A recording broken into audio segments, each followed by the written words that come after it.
Hello and welcome to the program. August 21st marked the 100th day since Ukrainian filmmaker Oleh Sentsov, illegally held in Russia, has declared his hunger strike.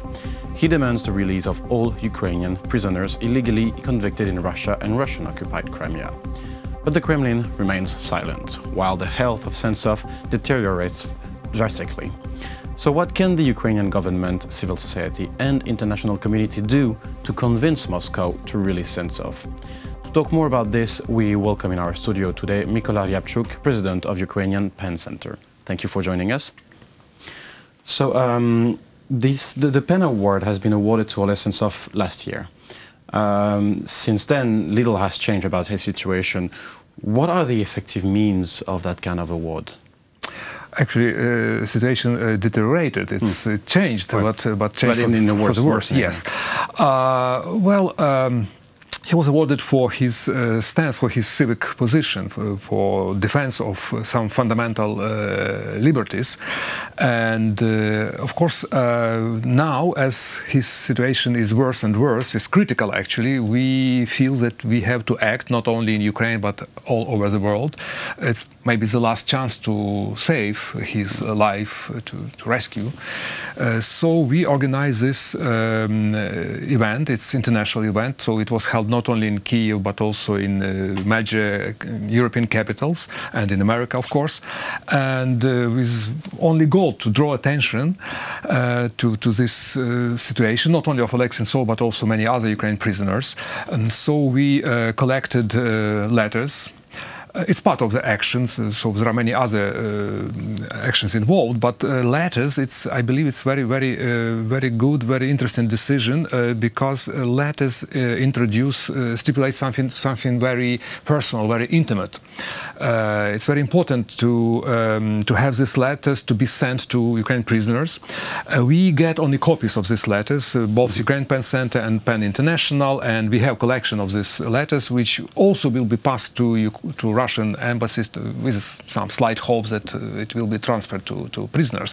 But the main goal, of course, is to draw attention, to signal that we take care, signal both to Russian government and to international governments, and of course to the prisoners, who should feel that they are not alone, they are not abandoned. But then that's the question. Maybe by focusing, you talked about all other Ukrainian prisoners, because by focusing on Sentsov, isn't there a risk of forgetting about the other situation of the others? Yes and no. Oleg is kind of embodiment of all this collective suffering and collective injustice, actually. And Oleg got the hardest sentence, because he got 20 years of prison for nothing, actually, for nothing.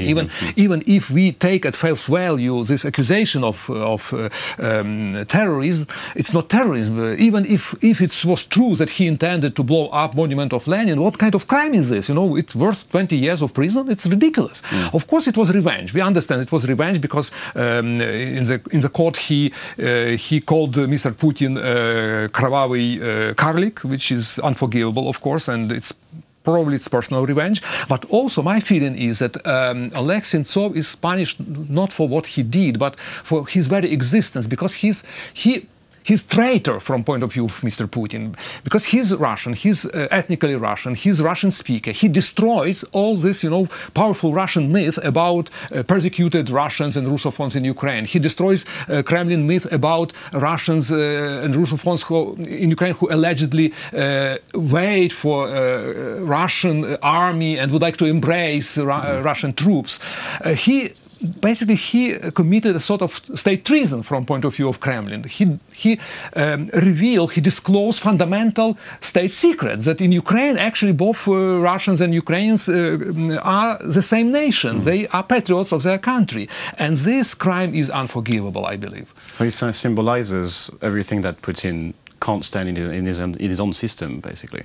Yes, of course. It's also part of the problem, because we cannot expect much of respect for human rights, for freedom from the government, which does not respect freedom of their own citizens. So what we can expect for foreigners?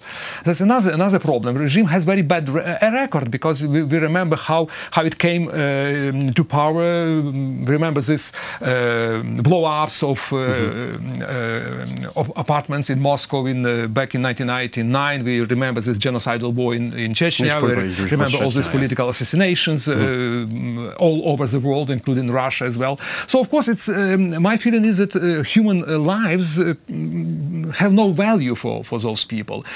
So I don't expect much humanity from the regime, but we rely on strong and strong international pressure. This is the only thing that can rescue Oleh Sentsov and many other political prisoners, not only Ukrainian, because there are also Russians in Russian prison, and there are Crimean Tatars and so on. And how does it work? Because as you said, Mr. Putin is not really well known for listening first the West, second Western intellectuals, and which is basically definitely a category of people he doesn't listen to. So what kind of pressure could he have? Maybe like I don't know, business pressure, lobbying pressure from other governments, negotiations behind the scene. How could it work?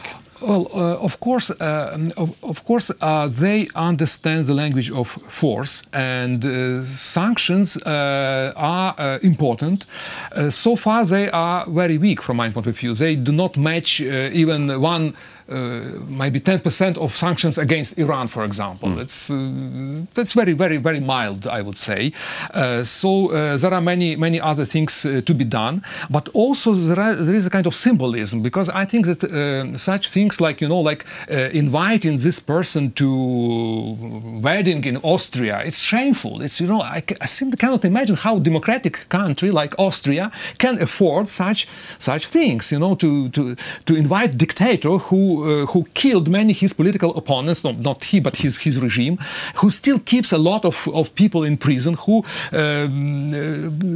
actually destroyed all human rights in this country, and he's invited, his honorary guest in Austria. Of course, Western countries undermine their own credibility, undermine their own values which they profess. And of course, this is very bad signal to Moscow regime. So first of all, we should stop this irresponsible behavior of Western leaders who flirt.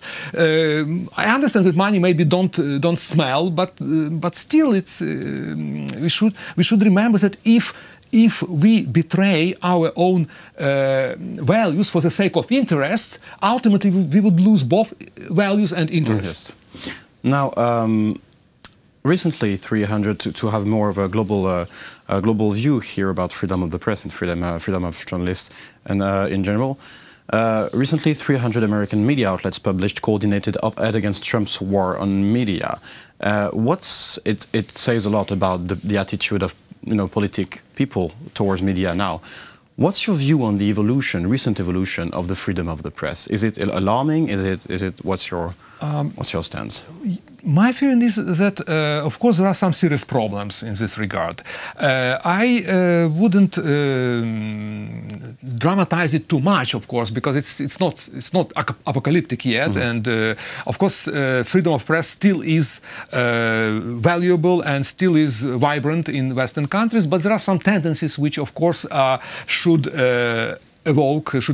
provoke our attention, draw our attention, and not only United States, but also many other European countries, like our neighboring states, Poland or Hungary. Slovakia recently. Yes, they experience some challenges. My personal feeling is that nonetheless, these countries have rather strong institutions, and most importantly, they have civil society, which is resilient, which is able to resist, and if they manage to survive very strong communist censorship and to maintain some independent spirit, especially in Poland, there's very strong civil society. So I cannot imagine that in Poland, for example, media would be completely subjugated by the government. But tendencies are, of course, dangerous, including the United States, yes. Now, and to come back in general about the PEN initiative, and to conclude this interview, what are the next initiative scheduled to support Oleh Sentsov and other Ukrainian political prisoners? Are there any other initiatives? So far, we did our best. It was not so easy during this summer holidays, but we are proud that we really mobilized many people, and both domestically and internationally. Now we have probably to increase very targeted pressure on specific politicians.